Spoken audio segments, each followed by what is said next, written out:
السلام علیکم، میں ہوں حافظ صلاح اور میں آج آپ کے لیے لایا ہوں ایک انٹرسٹنگ واقعہ جسے سن کر آپ بہت زیادہ امپریس ہوں گے۔ میری آپ سے ریکویسٹ ہے، اگر آپ ہمارے چینل پر نیو ہیں تو ہمارے چینل کو سبسکرائب کر دیں اور بیل آئیکن پر کلک کر دیں تاکہ آنے والی نیو ویڈیوز آپ کو بر وقت مل سکیں۔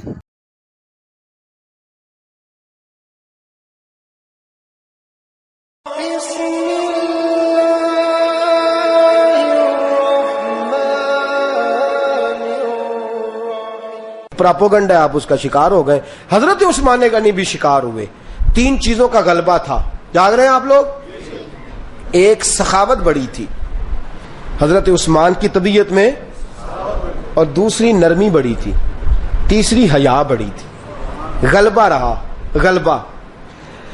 حضرت ابو بکر صدیق کا زمانہ تھا تو ایک شخص ملک شام کا رہنے والا، بڑا قرضہ چڑھ گیا اس پہ، تو وہ حضرت ابو بکر صدیق کے پاس آیا، کہنے لگا آپ امیر بھی ہیں اور امیر بھی ہیں، دونوں باتیں ہیں۔ ایک امیر یہ ہے کہ مسلمانوں کے سربراہ ہیں، اور دوسرا اللہ نے آپ کو مال و دولت بھی عطا فرمایا ہے، تو میرے اوپر قرضہ چڑھ گیا ہے تو مہربانی فرمائے۔ وہ کہتا ہے حضرت صدیق اکبر نے میرا ہاتھ پکڑا، گھر کے اندر لے گئے۔ باہر سے دروازہ بڑا اعلیٰ تھا، لیکن گھر کے اندر گیا تو چارپائی بھی کوئی نہیں تھی، کھجور کی چٹائیاں بچھی ہوئی تھی، کھجور کی چھال کی، اور وہ بھی پھٹی ہوئی۔ فرماتے ہیں سیدنا صدیق اکبر نے بٹھا لیا مجھے، اور مجھے کہنے لگے یار تجھے ایک عجیب بات نہ بتاؤں؟ کہ بتائیے۔ فرمانے لگے 3 دن ہو گئے میں نے اناج کا دانہ بھی نہیں کھایا، کھجور کے اوپر گزارا کر لیتا ہوں میں، آج کل حالات میرے ٹھیک نہیں ہیں۔ لگا جی پھر میں کیا کروں؟ تو آپ فرمانے لگے تو عثمان غنی کے پاس جا۔ کس کے پاس؟ شخص کہنے لگا جی مجھے تو بہت سارے پیسے چاہیے۔ تو آپ نے فرمایا تیری سوچ وہاں ختم ہوتی ہے جہاں سے عثمان کی سخاوت شروع ہوتی ہے۔ تیری سوچ وہاں تو جو سوچتا ہے نا اتنے ملیں گے، تیری ختم ہوتی ہے سوچ جہاں سے عثمان کی سخاوت شروع ہوتی ہے، تو جا۔ کہنے لگا جی آپ کا نام لوں؟ فرمایا ضرورت ہی نہیں پڑے گی۔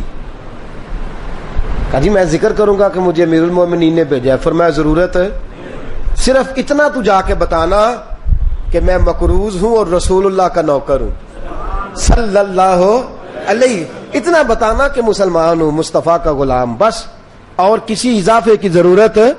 کہا جی وہ دلیل مانگیں گے؟ فرمایا عثمان خیرات کرتے تفتیشیں نہیں کرتا، عثمان اللہ کی راہ میں دیتے ہوئے تفتیشیں 10 روپے دینا اور 100 بات سنانا فقیر کو، تک تو نہیں نا؟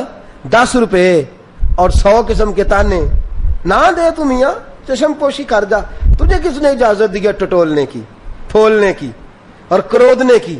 یہ حال اگر تیرے ساتھ کیا جائے، رب اگر تجھے ٹٹول کے دے تو تیرا کیا بنے؟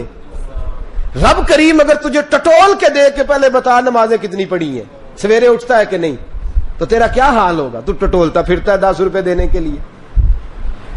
حضرت عثمان غنی کی عادت نہیں، وہ شخص کہتا ہے میں چلا گیا، پوچھتا پچھاتا دروازے پہ پہنچا، دروازے پہ دستک دی تو حضرت عثمان غنی کے اندر سے بولنے کی آواز ہے، اپنے بچوں کو ڈانٹ رہے ہیں، کہتے ہیں او یار تم لوگ شہد کے اندر، دودھ کے اندر شہد ملا کے پیتے ہو، خرچہ تھوڑا کم کرو، اتنا خرچہ تم نے بڑھا دیا ہے، تم دودھ کے اندر دودھ بھی میٹھا شہد بھی میٹھا، ایک چیز کھا لو، کو بیمار ہو 2 چیزیں استعمال کرتے ہو۔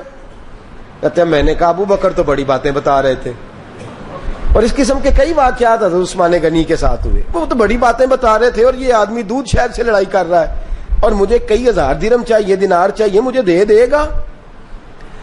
فرماتے ہیں اب وہ ڈانٹ کے باہر آئے، میں دروازے پہ تھا، آتے ہی کہنے لگے میں آیا نا تو جب میں نے السلام علیکم کہا تو وہ سمجھ گئے میں مسلمان ہوں۔ کہتے ہیں وعلیکم کہا تو پہلا جملہ انہوں نے جو بولا وہ ان کے بڑے پن کا مظاہرہ تھا۔ کہنے لگے بچوں کو ایک بات سمجھانی تھی، آنے میں مجھے 1.5-2 منٹ لگ گئے، تو دروازے پہ کھڑا رہا، مجھے معاف کر دینا۔ بڑے لوگوں کی بڑی باتیں، بڑے لوگوں کی بڑی باتیں، اتنا بڑا قد ہے اتنا بڑا اخلاق ہے۔ کہنے لگے تجھے ایک بات بچوں سے کرنے لگ گیا تھا، تجھے انتظار کرنا پڑا، ذرا درگزر کرنا۔ کہتے ہیں پھر انہوں نے دروازہ کھولا، جو اس وقت ان کا ماحول تھا، حویلی کا، ڈرائنگ روم کا، جو بھی، مجھے بٹھایا۔ کہتے ہیں میرے لیے جو پہلی چیز آئی وہ دودھ کے اندر شہد ڈال کے وہ لائے۔ کہتے ہیں میرے دل میں خیال آیا گھر میں جھگڑا کر رہے تھے، مجھے پلایا. اس کے بعد کھجوروں کا حلوہ آ گیا. کہتے ہیں میں نے کہا بچوں کو کہہ رہے تھے ایک میٹھی چیز استعمال کرو, میرے لیے تین آ گئی ہے. تین آ گئی. عجیب شخص ہے. کہتے ہیں میں لیکن ابھی میرا تصور جمع نہیں. میں نے کہا اتنا تگڑا نہیں جتنا حضرت ابو بکر نے بتایا ہے. کہتے ہیں کھلا پلا کے نا پھر پوچھنے لگے کیسے آئے ہو, کیسے آئے ہو. تو کہتے ہیں میں نے کہا کہ جناب میں مجبور ہوں. آج بہت سارے لوگ ہیں نا جن کے پاس کسی کی بات سننے کا ٹائم ہی نہیں. کہتے ہیں موٹی موٹی بات کریں, آخری. حضرت عثمان غنی پوری کھلا پلا کے کہنے لگے کیسے آنا ہوا. کہتے ہیں میں نے کہا جی میں مسلمان ہوں, ملک کے شام کے مضافات کے ایک گاؤں کا رہنے والا ہوں. کچھ کاروباری مشکلات آئیں تو میں مقروض ہو گیا, میرے اوپر قرضہ ہے, مجھے کچھ پیسوں کی حاجت ہے. فرمانے لگے میں نے کچھ پیسے کہا, انہوں نے ایک آواز دی تو ان کا غلام آیا ایک اونٹ کے اوپر لدا ہوا سامان لے کے. کس کے اوپر؟ اونٹ کے اوپر. کہتا ہے مجھے 3000 اشرفیوں کی ضرورت تھی, میں نے بتایا نہیں 3000 چاہیے. اونٹ آیا تو حضرت عثمان غنی کہنے لگے اس اونٹ پر تیرے لیے تیرے گھر والوں کے لیے میں نے کپڑے بھی رکھوا دیے, کھانا بھی رکھوا دیا اور 6000 اشرفیاں بھی رکھوا دیے. تو پیدل آیا ہے تو اب اونٹ لے کے جا. کہتے میں نے کہا حضور اونٹ واپس کون کرنے آئے گا؟ کہنے لگے واپس کرنے کے لیے دیا ہی نہیں تو تحفہ ہے, تو لے جا. کہتے ہیں میں کہاں سے چلا تھا ڈھونڈتا اور مدینے میں آیا, اور جب مدینے میں آیا تو پھر اللہ نے جھولی بھر کے عطا فرمایا. کہتے ہیں میری آنکھوں میں آنسو آ گئے اور میں نے کہا حضور آپ نے تو میری ضرورت سے کہیں بڑھ کے نواز دیا ہے, مجھے معاف کیجئے گا. میں سوچ رہا تھا کہ دودھ شاید پہ گھر میں لڑائی ہو رہی ہے. آپ فرمانے لگے رب نے جو مجھے پیسے دیے ہیں اس لیے نہیں دیے کہ میری اولادیں موج مستی کرتی پھرے, میرے مالک نے مجھے نوازا ہے تاکہ میں محمد عربی کی امت کی نوکری کروں صلی اللہ علیہ. یہ سخاوت کا حال. فرماتے میں نے نہیں بتایا کہ مجھے سیدنا صدیق اکبر نے بھیجا ہے. فرماتے میں دروازے تک گیا تو میں نے کہا شکریہ, جزاک اللہ, آپ کی مہربانی.